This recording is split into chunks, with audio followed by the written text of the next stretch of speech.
మీరు Google, YouTube, Instagram లో ఒక సెకండ్ బ్రౌజ్ చేసినా లేదా ఒక వీడియో చూసినా మీకు తెలియకుండానే వేల లీటర్లని వృధా చేస్తున్నారని మీకు తెలుసా? అవును, ఇది నిజం. మన డిజిటల్ ప్రపంచాన్ని నడిపిస్తున్నది డేటా సెంటర్లు. తమ సర్వర్లు చల్లబరచడానికి వాడుతున్న నీటి పరిమాణం మన ఊహకు కూడా అందదు. మన ముంబై, హైదరాబాద్, బెంగళూరు లాంటి మెగా సిటీల నీటి సంక్షోభానికి అసలు కారణం ఈ టెక్ దిగ్గజాలేనా? ఒక డేటా సెంటర్ రోజుకు ఎన్ని కోట్ల లీటర్ల ఫ్రెష్ వాటర్ ను వాడుతుందో తెలిస్తే షాక్ అవుతారు. టెక్నాలజీ వల్ల మనకు లాభమా లేదా పర్యావరణానికి నష్టమా? ఈ వీడియోలో మీ భవిష్యత్తును మార్చేసి ఒక షాకింగ్ నిజం తెలుసుకుందాం. చివరి వరకు చూడండి, ఇది మీ కళ్ళు తెరిపిస్తుంది.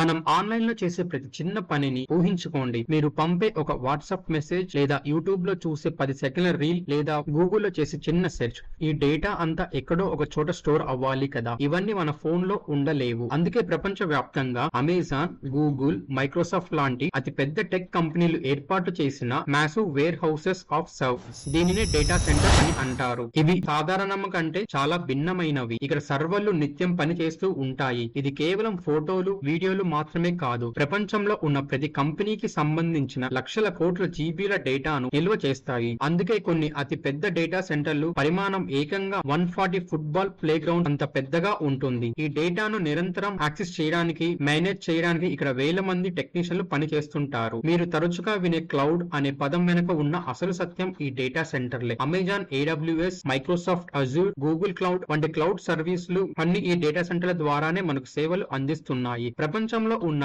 మొత్తం డేటా సెంటర్ లో దాదాపు 30 to 35% వరకు కేవలం అమెజాన్ వంటి ఒకే ఒక కంపెనీ దగ్గర ఉండటం దీని ప్రాముఖ్యతను తెలుపుతుంది. డిమాండ్ ఎందుకు పెరుగుతుంది? 5G టెక్నాలజీ కారణంగా మన ఇంటర్నెట్ వేగం పెరిగింది. దీంతో ఎక్కువ మంది ఎక్కువ డేటాను వాడుతున్నారు. ఆర్టిఫిషియల్ ఇంటెలిజెన్స్ మరియు మిషన్ లెర్నింగ్ రంగం భారీగా విస్తరిస్తుంది. ఏఏ రన్ అవ్వాలి అంటే దానికి లక్షల కోట్ల డేటా అవసరం. ఈ కారణాల వల్ల డేటా కన్జంప్షన్ విపరీతంగా పెరిగింది. అందుకే డేటా సెంటర్ మార్కెట్ 2025 నుంచి 30 నాటికి రెట్టింపు అవుతుందని అంచనా. అంటే భవిష్యత్తులో ఈ సెంటర్ల అవసరం మరింత పెరుగుతుంది. డేటా సెంటర్ లో లక్షలాది సర్వర్లు మరియు కంప్యూటింగ్ పరికరాలు నిరంతరం అంటే 24/7 పనిచేస్తూనే ఉంటాయి. ఈ ప్రక్రియలో విపరీతమైన వేడి ఉత్పత్తి అవుతుంది. ఇది మన ఫోన్ లేదా ల్యాప్టాప్ వేడి కంటే చాలా రెట్లు ఎక్కువ. ఈ వేడిని త్వరగా నియంత్రించకపోతే సర్వర్లు కాలిపోయి కీలకమైన డేటా అంతా పోయే ప్రమాదం ఉంది. అందుకే ఈ పరికరాలను ఒక స్థిరమైన చల్లని ఉష్ణోగ్రతలో ఉంచడం, నిరంతరం కూలింగ్ అవసరం. ఈ భారీ కూలింగ్ వ్యవస్థల కోసం చాలా డేటా సెంటర్లు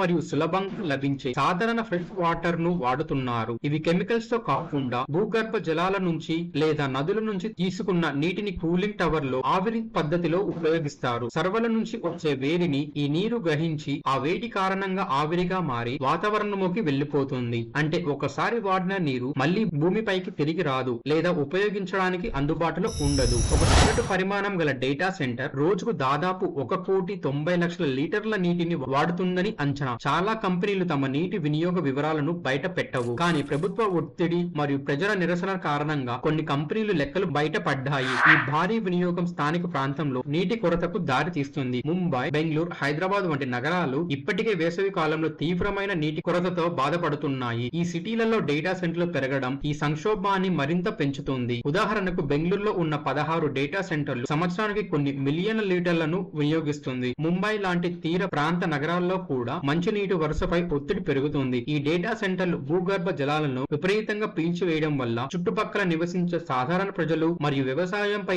ఆధారపడిన రైతులకు సాగునీరు దొరకడం కష్టమవుతుంది. అందుకే నిపుణులు భవిష్యత్తులో నీటి సమస్య రాకుండా ఉండాలి అంటే డేటా సెంటర్లు ఉన్న లేదా రాబోయే ప్రాంతాలలో ప్రాపర్టీస్ కొనుగోలు చేయకుండా ఉండాలని గట్టిగా హెచ్చరిస్తున్నారు. డేటా సెంటర్ల నీటి సంక్షోభానికి కారణం అవుతున్నప్పటికీ ఒక దేశం లేదా రాష్ట్ర ఆర్థిక వ్యవస్థకు ఇవి చాలా ముఖ్యమైన అభివృద్ధికి ఇంజన్ లాంటివి. అదెలాగో చూద్దాం. డేటా సెంటర్ రావడం అంటే అమెజాన్, మైక్రోసాఫ్ట్, గూగుల్ వంటి ప్రపంచ స్థాయి టెక్ దిగ్గజాలు మన దేశంలో బిలియన్ డాలర్లు పెట్టుబడులు పెట్టడానికి సిద్ధంగా ఉన్నారని అర్థం. ఇది దేశ ఆర్థిక వ్యవస్థకు ఊపునిస్తుంది. ఈ కంపెనీలు కేవలం డబ్బునే కాదు, తమతో పాటు అత్యాధునిక సాంకేతిక, అత్యున్నత భద్రత ప్రమాణాలు మరియు నాణ్యమైన సంస్కృతిని కూడా మన దేశానికి తీసుకొస్తాయి. ప్రభుత్వ పాలసీల కారణంగా ఇండియన్ యూజర్లకు సంబంధించిన సంబంధించిన డేటా విదేశాలకు వెళ్లకుండా మన దేశంలోనే డేటా సెంటర్లో స్టోర్ అవుతుంది. ఇది డేటా భద్రతకు మరియు వేగవంతమైన సేవలకు దోహపడుతుంది. డేటా సెంటర్లు 2 రకాలుగా వేల మందికి ఉపాధి కల్పిస్తాయి. డేటా సెంటర్లు నిర్వహించడానికి,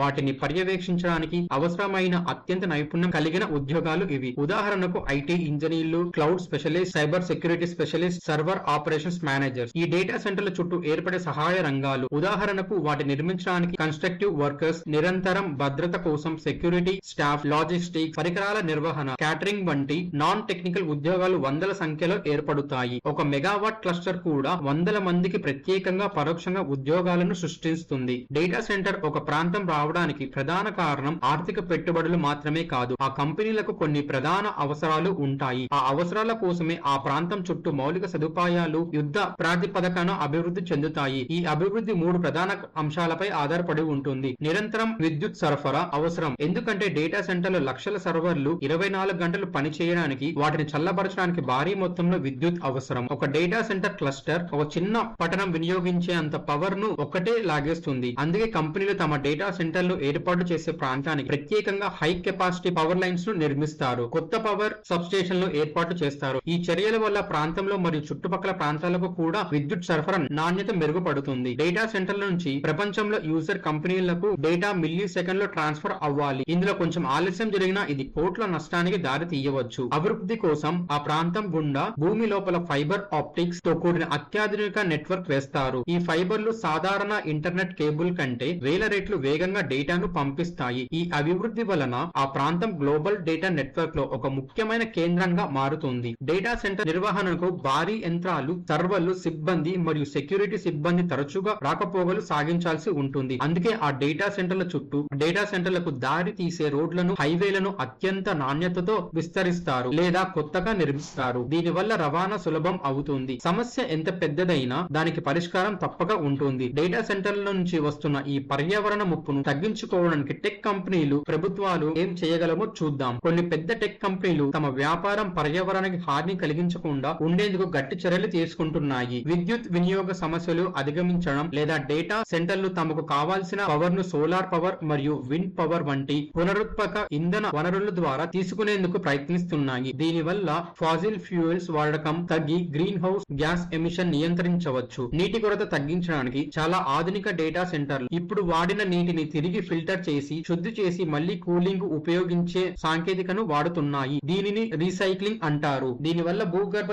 జలాల నుంచి పీల్చే నీటి పరిమాణం బాగా తగ్గుతుంది. మైక్రోసాఫ్ట్ వంటి దిగ్గజ సంస్థలు ఒక అడుగు ముందుకేసి తాము వాడిన దానికంటే ఎక్కువ నీటిని పర్యావరణానికి లేదా భూగర్భంలోకి తిరిగి అందించడానికి ప్రణాళికలు వేస్తున్నాయి. చెరువులు పునరుద్ధరించడం, నీటిని నిల్వ చేసే ప్రాజెక్టులు నిధులు ఇవ్వడం ద్వారా ఇది సాధ్యం అవుతుంది. ఈ సమస్య పరిష్కారానికి టెక్ కంపెనీలు ప్రయత్నాలు మాత్రమే సరిపోవు, ప్రభుత్వ జోక్యాలు కూడా తప్పనిసరి. భారతదేశంలో డేటా సెంటర్ల నీటి వినియోగంపై స్పష్టమైన నేషనల్ పాలసీస్ లేదు. ఈ లోపాలను సరిదిద్ది కంపెనీలు ఎంత నీరు వాడాలో, కూలింగ్ కు రీసైకిల్ వాటర్ నే ఎంత శాతం వాడాలో ప్రభుత్వం కఠినమైన నియమాలు పెట్టాలి. పర్యావరణ పద్ధతులను పాటించే కంపెనీలకు ప్రోత్సాహాలు ఇవ్వాలి మరియు నీటి వనరులను విపరీతంగా వాడుకునే కంపెనీలపై భారీ జరిమానాలు విధించడం ద్వారా నియంత్రణ తీసుకురావచ్చు. డేటా సెంటర్లు మన డిజిటల్ భవిష్యత్తుకు ఆధారం అనడంలో సందేహం లేదు. టెక్నాలజీ పెరుగుదల వల్ల ఆర్థిక అభివృద్ధి జరుగుతుంది, కానీ మనం ఒక నిజాన్ని మర్చిపోకూడదు. సాంకేతిక అభివృద్ధి జరగాలి, కానీ అది మన నీటి వనరులను పీల్చేస్తూ మన భవిష్యత్తును అంధకారంలోకి నెట్టకూడదు. ఈ సమస్యపై ప్రజల్లో అవగాహన పెరగడం చాలా ముఖ్యం. ఇప్పుడు మీరు ఆలోచించండి, ఈ ప్రాంతంలో మీ ఇంటి చుట్టుపక్కల కొత్త డేటా సెంటర్లు వస్తున్నాయా?